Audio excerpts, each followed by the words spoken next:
Haleluya, haleluya, haleluya. Nshuti bakundwa, mwami wacu Yesu Kristo, ndabaramukije aho muherereye hose, mbifuriza amahoro y'Imana bane namwe.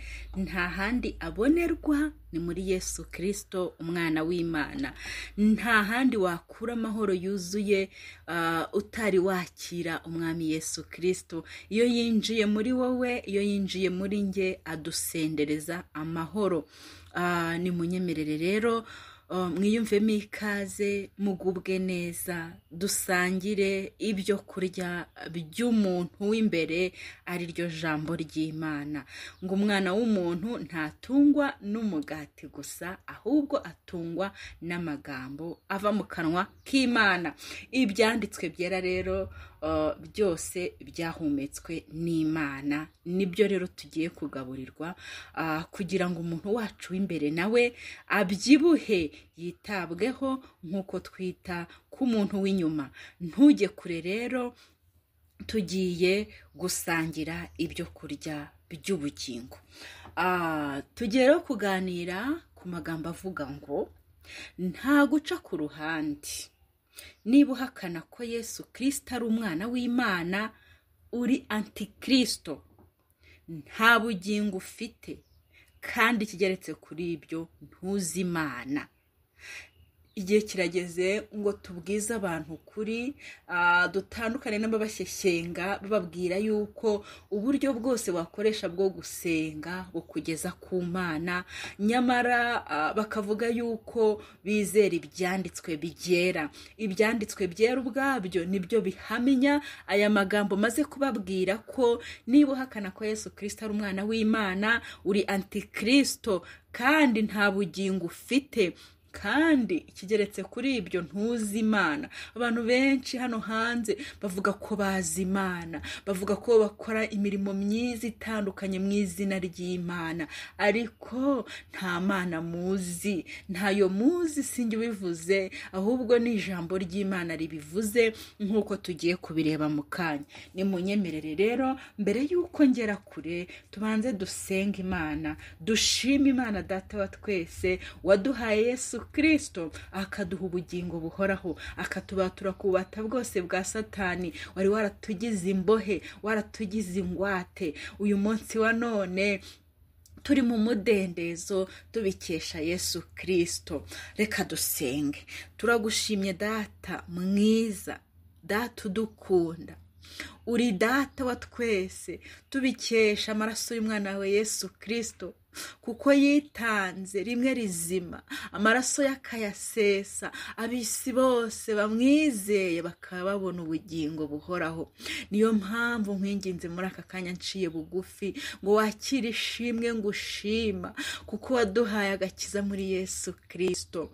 Tugushimiye rero urwo rukundo rutagereranywa, kuko rwatumye nyine utanga umwana w'ikinege, kugira ngo umwizera wese atarimbuka, ahubwo ahabwe ubugingo buhoraho. Twaramwizeye dufite ubugingo buhoraho. Icyo nicyo tugushimira kuruta ibindi byose.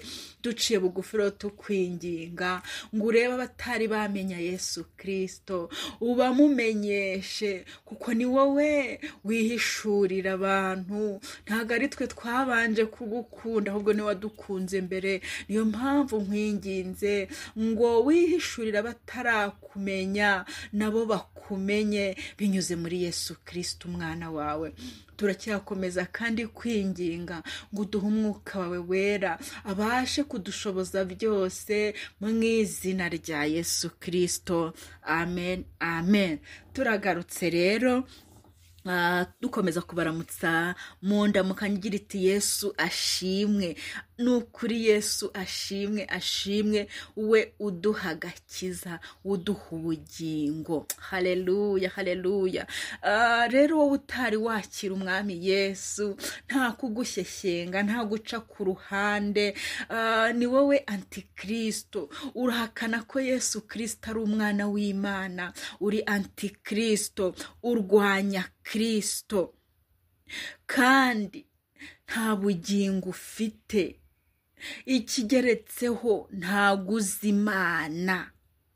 Birababaje rero kuba uyu munsi wibeshya kuza Imana, kandi mu by'ukuri Imana se umwami wacu Yesu Kristo, Imana yaremye ijuru n'isi, kuyimenya ni ukuyimenyeshwa n'umwana wayo Yesu Kristo. Iyo Mana uvuga uzi ntago ari Imana yaremye ijuru n'isi, ntago ari Imana nyiribihe, ntago ari Imana isumba byose itetse ijabiro, kuko Imana tuzi ko ari nyinshi. Suzuma neza urebe Imana uzi niba ari Imana nyamana, cyangwa se Imana uvuga uzi ari ibigirwamana. Uyu munsi wa none bitekerezeho kenshi, ufata umwanzuro wo kuyoboka Imana igerwaho binyuze muri Yesu Kristo. Haleluya, haleluya.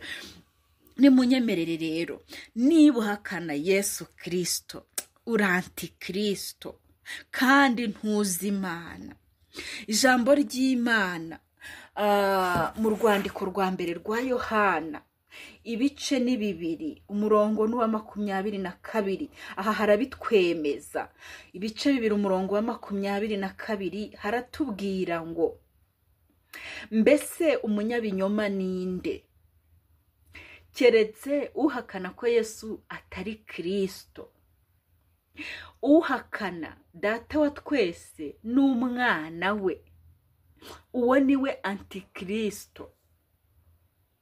Umuntu wese uhakana uwo mwana, umuntu wese uhakana uwo mwana, wowe ugeze hano kuri Bibiane TV ukaba uhakana uwo mwana w'Imana Yesu Kristo, ntufite na se. Niko ijambo ry'Imana rivuze mu rwandiko rwa mbere rwa Yohana ibice 2 umurongo wa 23 haravuze ngo, umuntu wese uhakana uwo mwana ntafite na se, ariko uwemera uwo mwana niwe ufite na se. Haleluya, haleluya. Dufite Data wa twese muri twe kuko tuzi Yesu Kristo tumufite. Uwemera uwo mwana niwe ufite na se. Haleluya, haleluya. None wowe uherereye he?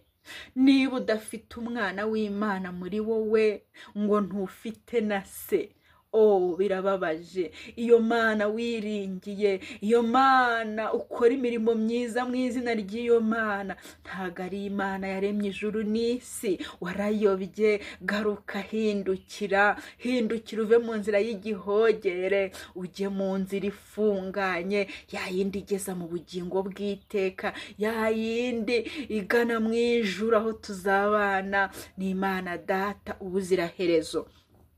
Reka dukomeze turebe ijambo ry'Imana none icyo bivuga mu rwandiko rwa mbere rwa Yohana ibice ni 5 umurongo n'uwa 12. Naho haracyabihamya ngo ufite uwo mwana, haleluya, ni ufite ubugingo.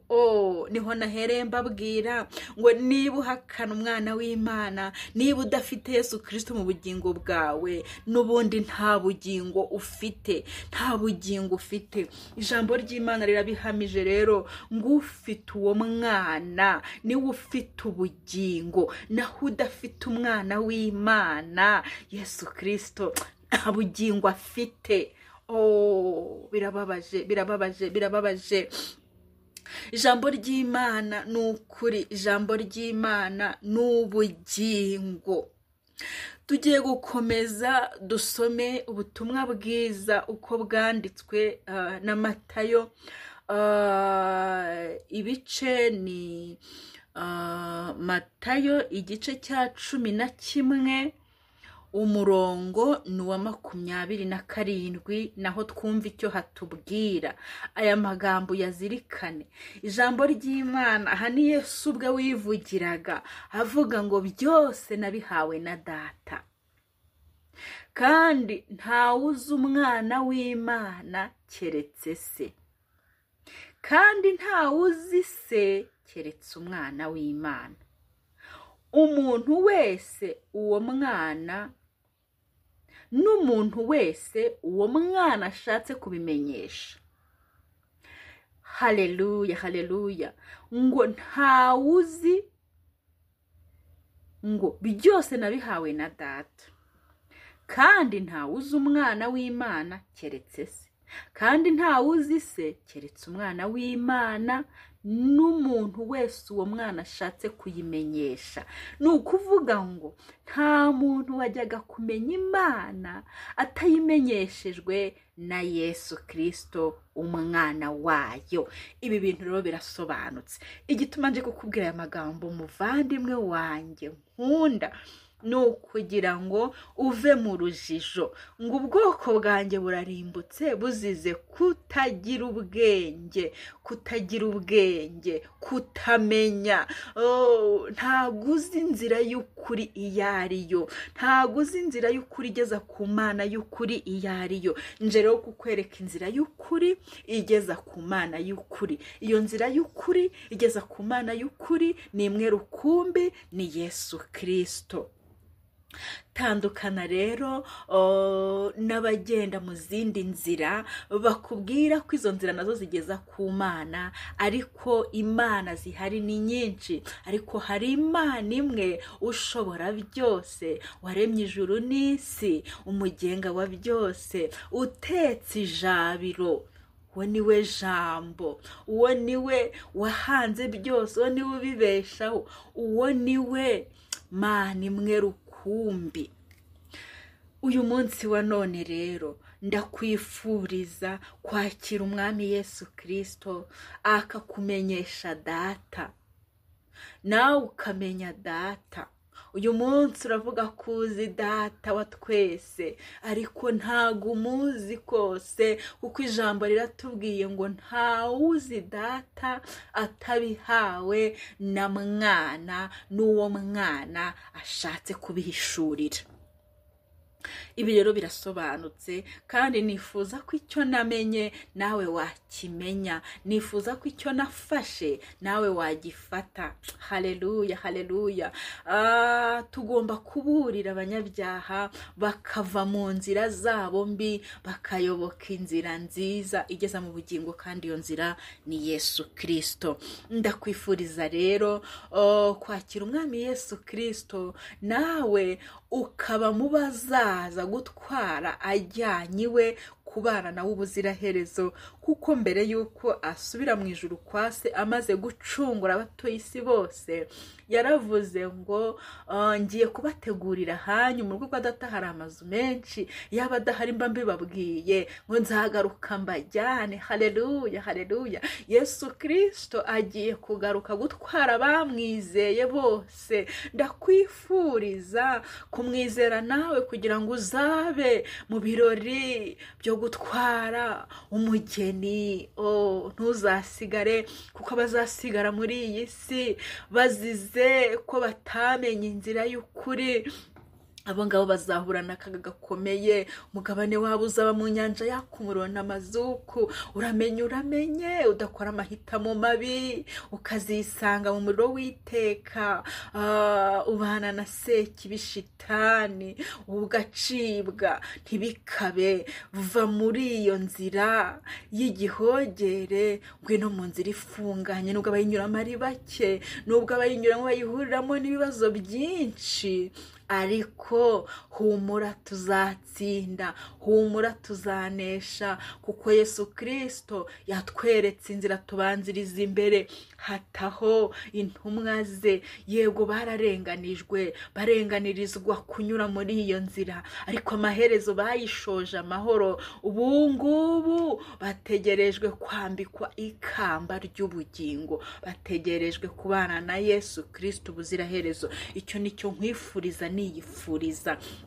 Rero wowe waje hano ari ubwa mbere, ubutumwa ni wowe bugenewe. Umenye yuko nta rindi zina munsi y'ijuru agakiza kabari mu isi kabonerwamo usibye izina rya Yesu Kristo. Kandi twasomye amagambo menshi agaragaza ko nta guca ku ruhande, udafite umwana w'Imana ari we Yesu Kristo rwose nta bugingo afite, kandi ntago azi Imana Data, kuko ntawe umenya Data atabihawe n'umwana wayo Yesu Kristo. Ndakwifuriza rero guhitamo neza uyu munsi, ugakora amahitamo meza, ugahitamo gukurikira Yesu Kristo, nawe akakumenyesha data, ukabona noneho ukajya uririmba wishima ko ufite data, kuzamusanga umunsi umwe mukabana ubuziraherezo. Rero wowe utari wakira umwami Yesu mu buzima bwawe, ubu butumwa ni ubwawe. Mbere yuko Yesu Kristo agaruka akaba atindije umunsi nk'uko benshi babitekereza, ngo ntago awutindije, ahubwo ni ukugira ngo ubutumwa bwiza bubanze bugere mu matwi y'abantu bose, bube igihamya. Nibwo imperuka izahera kwikaza. Imperuka ni iki? Ni uko Yesu Kristo azagaruka gutwara umugeni we, isi ikazingwa nk'umwambaro, abari mu isi bose bagajya mu rubanza, bagahembwa cyangwa bagahanwa. Uwo munsi Yesu Kristo wagura ubucamanza bwose bw'abantu, azarobanura intama n'ihene, azahemba kandi ahane. Bwa mbere yaje aje kuduha ubugingo, ubu ngubu azongera kugaruka aje gutwara abamwizeye, kandi hagiye kubaho umunsi w'amateka, abantu bose bagacirwa imanza. Nyuma y'urubanza rero habaho n'ibihano ku batsinzwe. Uramenye ntuzatsindwe.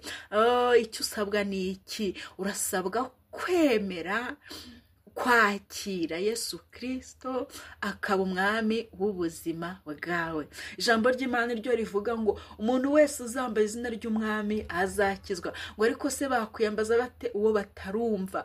Bamwumva bate se bataramubwiwe? Ngo bamubwirwa bate se niba ntawe abatumye? Uyu munsi wa none turasaba kugira ngo wumvire ijambo, uryumve, uryemere, uryizere, hanyuma ukora icyo rigusaba. Riragusaba rero kwiyegurira Yesu Kristo, akakubera umugenga, akaguha agakiza gashyitse, kandi akakwiyoborera. Ajya atanga n'umwuka wera humura, imbaraga z'abizera zibashoboza byose. Witinya n'ibyo uzahura nabyo umaze kwizera Yesu Kristo, ko Satani ajya ashyiraho agahato, agahatiriza kugira ngo umuntu ave mu mahitamo meza yakoze. Ariko humura, imbaraga z'umwuka wera zirahari, zizagukomeza. Natwe zaradukomeje, kandi zakomeje n'abatubanzirije, baba ibyitegererezo mu kwizera. Haleluya, haleluya. Humura rero, shikama, ngo hahirwe uwihangana akageza imperuka. Uwo niwe uzarokoka, uwo niwe uzakizwa. Nyemerera rero dusenga Imana, hanyuma ize yigaragarize abatari bamenye inzira y'ukuri bose, basobanukirwe kandi bemere kuyoborwa na Kristo Yesu. Data, ndagushimye, ndaguhimbaje, wewe wemeye ko ubutumwa bugera kuba bukeneye bose, kandi ukemera yuko bushenjagura imitima yabo. Jambo ryawe riravuga ngo nta jambo rijya rimanukira ubusa, nk'uko imvura itagwa ngo ibure gusiga ibobeje ubutaka, imejeje n'ibimera. Uyu munsi wa none ndakwinginze kugira ngo iri jambo rimanutse rigire umurimo munini rikora mu mitima y'abaryakiriye bose, kandi ribahindure, ubejeshe ijambo ryawe niryo kuri. Ndakwinginze ngo ijambo ryawe, nk'uko ibyanditswe byarabivuga ko ryigisha umuntu, rimuhanira gukiranuka, kugira ngo umuntu w'Imana abashyitsi afite ibyangombwa byose bimukweye ngo akore imirimo myiza yose. Ndakwinginze rero ngo iri jambo uritere rimere mu mitima yabo, mu izina rya Yesu Kristo mbisabye nizeye, amen, amen. Waba ufite icyifuzo, igitekerezo, gusobanuza, ubufasha wifuza gusaba cyangwa se gutanga, wabunyuza kuri telefone 0788544210. Ni kuri Bibiane TV. Nakagaruka. Bye bye. Amahoro y'Imana abane namwe, abonerwa muri Yesu Kristo. Ndabyizeye yuko iri jambo riri buhindure byinshi mu mitima y'abaryumvise, mu izina rya Yesu Kristo. Amen. Bye bye.